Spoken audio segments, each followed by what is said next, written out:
Bonjour à tous et bienvenue à votre édition L'Info.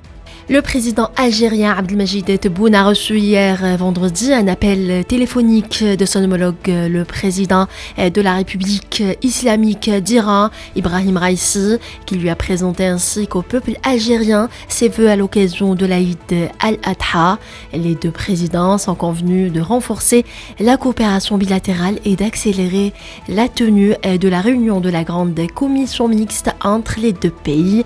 Par la même occasion, le président iranien a félicité le président de la République algérienne pour l'élection de l'Algérie comme membre non permanent du Conseil de sécurité. Les protestations se sont poursuivies hier à Nanterre et dans plusieurs villes de France pour la troisième nuit consécutive après la mort tragique mardi du jeune Naël. Les affrontements ont repris vendredi à Khartoum entre l'armée soudanaise et les forces de soutien rapide après la fin de la trêve de 2 jours décrétée à l'occasion de l'Aïd al-Adha, rapportent des médias. Le secrétaire général de l'Organisation de la coopération islamique a annoncé jeudi qu'il tiendrait une réunion d'urgence la semaine prochaine dans le contexte de l'autodafé d'un exemplaire du Saint-Coran en Suède.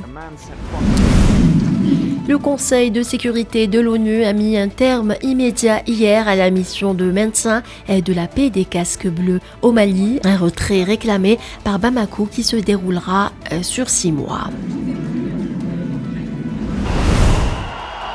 Le président congolais Félix Tshisekedi a réaffirmé vendredi sa détermination à aller vers les élections dans les délais constitutionnels.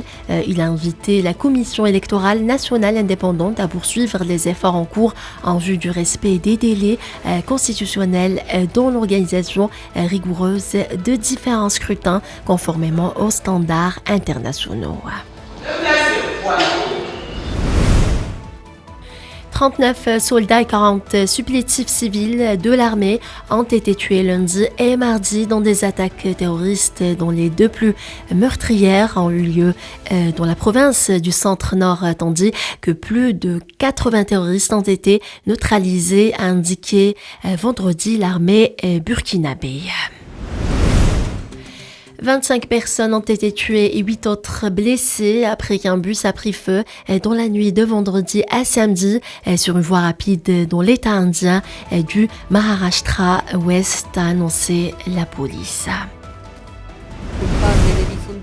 Le tribunal électoral supérieur a reconnu hier l'ancien président brésilien Jair Bolsonaro coupable d'abus de pouvoir et formé une majorité pour le condamner à l'inéligibilité politique pendant 8 ans. Voilà, c'est la fin de ce flash. Merci de l'avoir suivi.